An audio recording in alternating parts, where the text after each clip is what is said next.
Depuis 31 ans, le Salon Azimut s'est donné entre autres objectifs de permettre aux lycéens de rencontrer des professionnels afin de découvrir des métiers, d'élargir leurs horizons et de les aider à construire des projets d'avenir argumentés. Comment choisir un métier quand on en a une idée approximative ou si on ne le connaît pas? La rencontre avec un professionnel permet d'approfondir la connaissance des professions en confrontant les représentations qu'on en a à la réalité de la pratique d'une personne. La situation exceptionnelle sur le plan sanitaire a obligé l'organisation Azimut à s'adapter en organisant des entretiens filmés pendant lesquels des professionnels présenteront leur activité, les objectifs de leur métier, leurs compétences et tout ce qui va se rapporter à ce métier. Maintenant, nous allons recevoir Liam, technicien de réparation en électronique. Est-ce que c'est bien le titre? Oui, oui. Bien, donc Liam, nous allons parler de votre métier. On va commencer par le parcours de formation nécessaire pour y parvenir. Ensuite, on va parler des activités de ce métier. Et ensuite, nous aborderons une journée de travail. Enfin, ça peut permettre d'aider à voir un peu toutes ces activités, les compétences qu'on met en œuvre pour bien exercer ce métier et le plaisir qu'on en retire. Voilà. Donc, on va commencer par votre parcours. Alors, Liam, quel parcours avez-vous suivi pour arriver jusqu'à ce poste de technicien en réparation en électronique, pardon. Bonjour Frédéric. Donc, par rapport à mon parcours, j'ai commencé avec un bac STI 2D, donc, dans le développement durable, avec une option système informatique numérique. Donc, avec ce baccalauréat, j'ai pu enchaîner par un BTS système numérique à Brest. Et pour terminer, avant d'intégrer Thales, j'ai eu l'opportunité de faire une alternance avec ma licence professionnelle en système électronique marine embarquée. C'était une année avec une alternance chez Thales. D'accord. Et vous êtes devenu directement technicien de réparation électronique. C'est ça. Alors là, vous avez choisi un secteur dès le lycée et vous continuez dans ce secteur. C'est bien ça. Donc vous avez réussi votre choix finalement. J'ai eu la chance de choisir, de trouver assez rapidement une voie qui me plaisait. Et c'est vrai qu'avec les différentes années, les différentes formations qui ont coulé, j'ai trouvé cette voie d'électronicien assez... Ça s'est renforcé. Ça s'est renforcé, c'est ça. Au fil du temps. Et quand vous étiez lycéen, vous avez choisi l'électronique comment ? Alors quand j'étais lycéen, tout d'abord, la formation était système informatique numérique, donc ça ne nous parlait pas forcément au tout début, parce que c'est vrai que c'était une découverte. Bien sûr. On parle d'informatique, on n'a pas parlé d'électronique, donc j'ai eu la chance dans cette formation de faire un minimum d'électronique, mais surtout de l'informatique. D'accord. Ensuite, à mon BTS, j'ai fait beaucoup de pratiques, comme pour mon baccalauréat d'ailleurs. Et lorsque j'ai commencé à faire de la pratique plus concrète, on a attaqué l'électronique. Donc là, c'était des composants, c'était beaucoup de manipulation. Et c'est grâce à ce BTS-là qui m'a vraiment fait un déclic, qui m'a dit c'est ça que j'ai envie de faire. Pas l'informatique finalement. Finalement, ce n'était pas l'informatique. D'accord. Bon, alors ce métier de technicien de réparation électronique, ça consiste en quoi ? Pour une naïve comme moi, ça ne me parle pas du tout. Donc, qu'est-ce que vous faites? Vous êtes sur des puces ou racontez-nous. Alors, à préciser, mon travail actuel, c'est vraiment technicien de réparation, mais dans le domaine hyperfréquence. Donc voilà, ça va attaquer les hautes fréquences. Bon, vous rajoutez dans la complexité. Alors, vous allez être obligé de nous expliquer. Alors, le travail de technicien réparation en hyperfréquence, c'est déjà l'hyperfréquence, donc c'est un domaine assez pointilleux dans l'électronique. C'est assez subtil. Oui. Donc il faut être... c'est un travail qui demande beaucoup de curiosité, de développement aussi dans le système électronique. Il faut prendre son temps. Donc Oui, c'est un métier qui est assez hors du commun, entre guillemets, je peux le dire. Alors, c'est quoi une hyperfréquence? Alors, une hyperfréquence, c'est... difficile à définir peut-être. C'est assez compliqué, mais l'hyperfréquence, c'est... on peut dire que ça va attaquer dans tout ce qui est téléphone portable. Là, je peux donner donc, dans ces eaux-là. Oui, d'accord. Ah, ok, d'accord. Bien. Alors, ça consiste en quoi? Donc, le technicien de réparation en hyperfréquence, il fait quoi? Alors, il répare. Ce que je fais, bien sûr, je répare du matériel. Donc, je suis confronté à différentes pannes, bien sûr. Si on parle de réparation, forcément, je suis confronté à des pannes plus ou moins complexes. Et donc, du coup, je suis amené à trouver cette panne.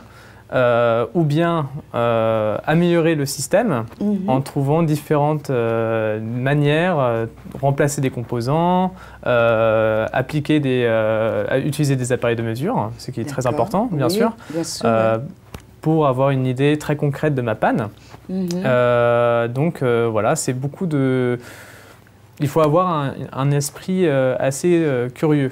Il faut avoir une certaine curiosité. Analyse aussi, je pense. Hein. Beaucoup d'analyse, en effet. On vous pose un problème, il se passe ça, et je regarde, qu'est-ce qu'il pourrait y avoir derrière, quoi. C'est bien ça, c'est bien ça. Déduire, enfin faire de la déduction aussi. Oui, c'est bien ça, et aussi il faut bien sûr une autonomie.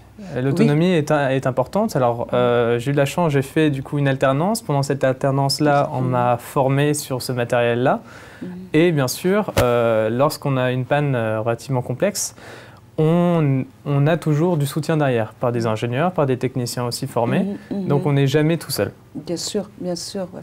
Bon, donc vous vous déplacez ou les appareils viennent à vous? Principalement, je reste ici, je reste sur le site. D'accord. Mais le matériel est souvent différent. Donc, il y a une certaine polyvalence.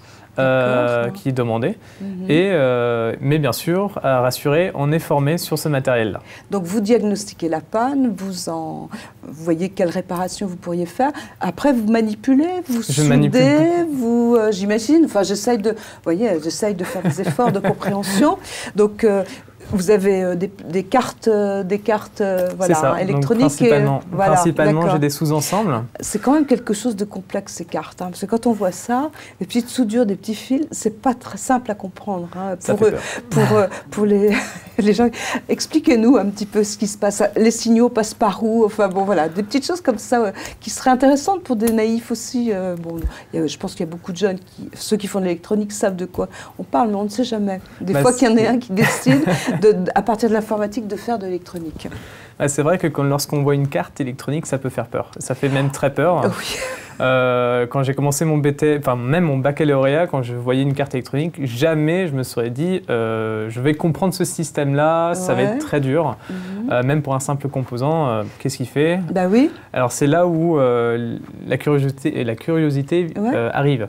On a envie de comprendre un composant, on a envie de comprendre plusieurs composants, un schéma, un circuit. Pourquoi ce circuit est comme ça et pas autrement? Oui, c'est ça, parce qu'on voit bien qu'il y a des places dédiées aux soudures, par exemple. C'est ça.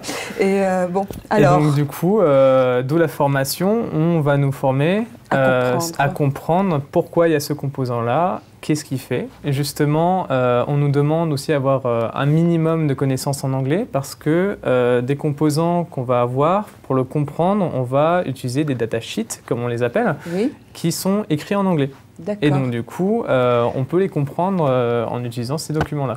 Si j'ai bon souvenir, quand je travaillais auprès des STI, quels qu'ils soient, l'anglais n'était pas forcément leur force la plus grande. Oui, en effet.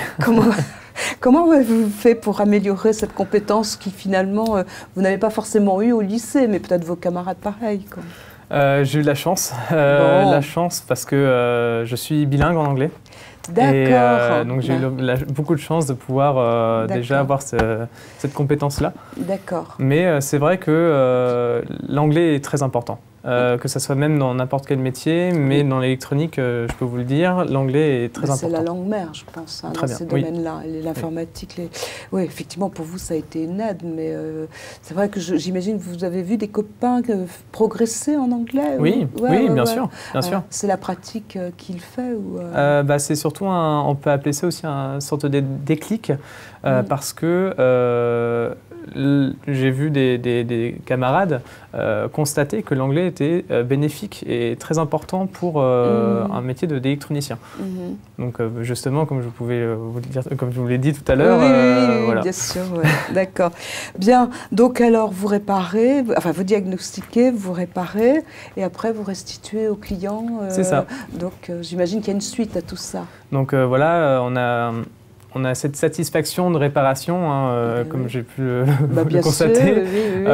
Les hyperfréquences sont revenues, tout va bien. Tout se passe bien. Ouais. Alors voilà, ce qui est vraiment satisfaisant dans ce métier-là, c'est que donc voilà, on nous forme sur ce matériel-là, on met nos compétences du coup en jeu, entre guillemets, et suite à ça, on répare ce matériel, on va réajuster différentes choses, et après, une fois qu'on confirme que ça a été réparé, on a cette satisfaction-là de remballer tout ça et de l'envoyer vers le client. D'accord. Bon, on a fait le tour là de ce que vous faites tous les jours. Enfin, une journée, c'est ça en fait. Vous êtes sur des matériaux différents et vous en récupérez d'autres pour réparer, etc.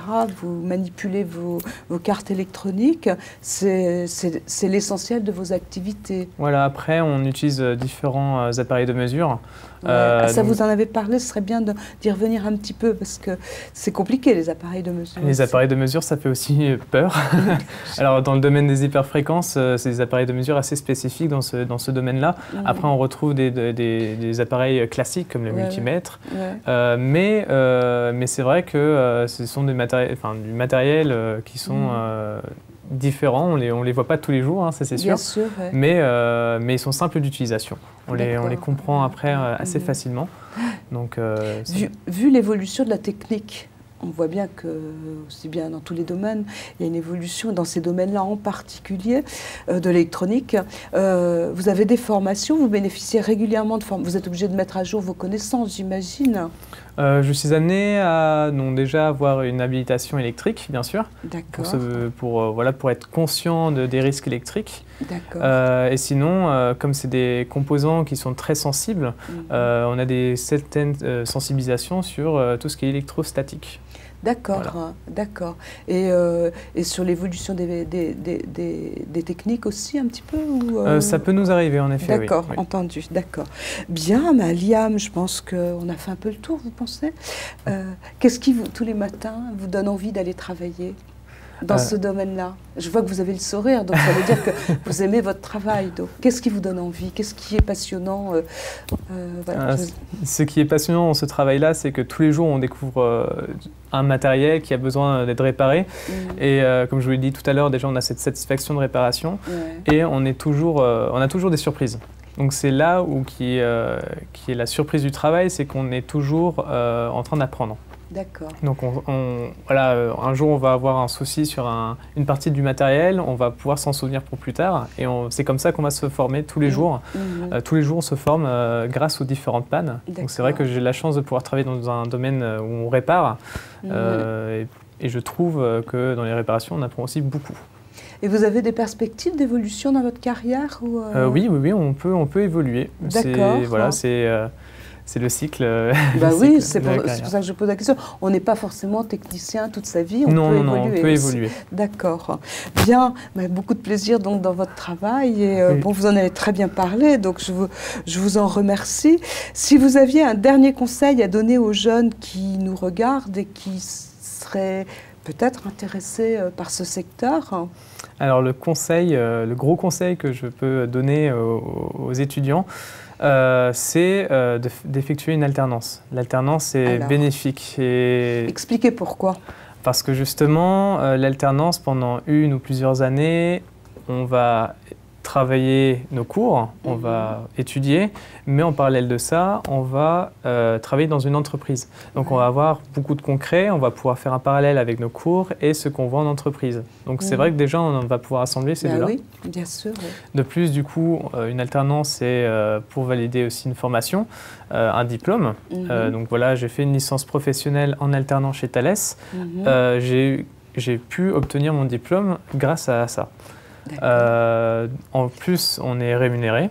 En plus. C'est important. Oui, absolument, absolument, surtout à vos âges quand même, oui, bien sûr. Et pour terminer, une alternance, certaines entreprises offrent une embauche derrière. Bien sûr, et dans le secteur industriel en particulier, surtout, où on a quand même de gros besoins. Bon. C'est bien ça. Écoutez, Liam, je vous remercie pour cette participation à cet entretien qui va éclairer bon nombre de jeunes qui sont intéressés par le secteur de l'électronique et qui contribuera certainement à une information bien plus complète et surtout à une meilleure compréhension du métier. Bon, on sent que c'est quand même un métier qui peut passionner et qui est une forme d'aventure elle aussi, donc c'est très bien. Pour les jeunes, vous pourrez retrouver tous les entretiens tous les entretiens professionnels sur la chaîne YouTube d'Azimut ou lors du salon virtuel qui se déroule le 21, 22 et 23 janvier. Et vous pouvez aussi compléter votre information sur les formations comme l'ONICEP ou en allant même sur les sites de formation en alternance.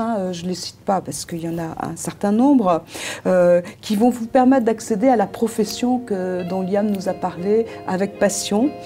Merci encore. Merci Frédéric. Et puis bonne journée à vous. Bonne journée à vous.